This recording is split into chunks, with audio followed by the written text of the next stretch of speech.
এই জামাত ইসলামে হিন্দুরাও প্রার্থী হতে পারবে। তারুণ্যের প্রথম ভোট দাঁড়িপাল্লার পক্ষে হোক। হিন্দু মুসলমান একই কাতারে দাঁড়িয়েছে, আর জামাত ইসলামের দাঁড়িপাল্লায় ভোট দেবে।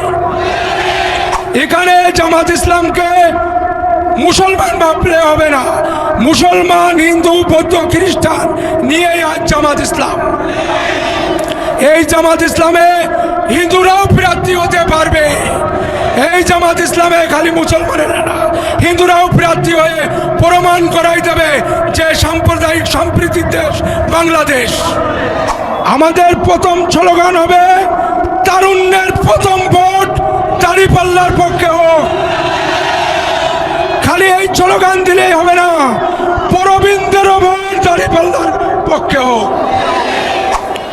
আজ এই মঞ্চে উপস্থিত আছেন ডুমুরিয়া উপজেলার জামাত ইসলামের সভাপতি মুক্তার হোসাইন, উপস্থিত আছেন ডাকসুর বিপি সোনার সন্তান সাদিক কায়ুম, উপস্থিত আছেন ডাকসুর জিএস মাজারুল ইসলাম, আর উপস্থিত আছেন আমার খুলনা ৫ আসনের আমাদের নিজস্ব সন্তান, কৃতি সন্তান, সেক্রেটারি জেনারেল অধ্যাপক মিয়া গোলাম পরোয়ার।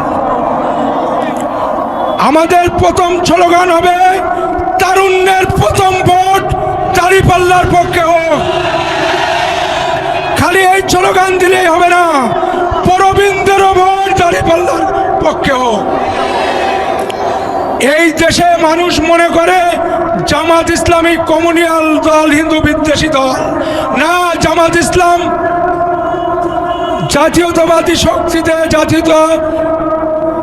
জাতীয় দেশ, বাংলাদেশ সম্প্রীতির দেশ, এই সে বিশ্বাস থেকে হিন্দু মুসলমান একই কাতারে দাঁড়িয়েছে, আর জামাত ইসলামের দাঁড়িপাল্লায় ভোট দেবে।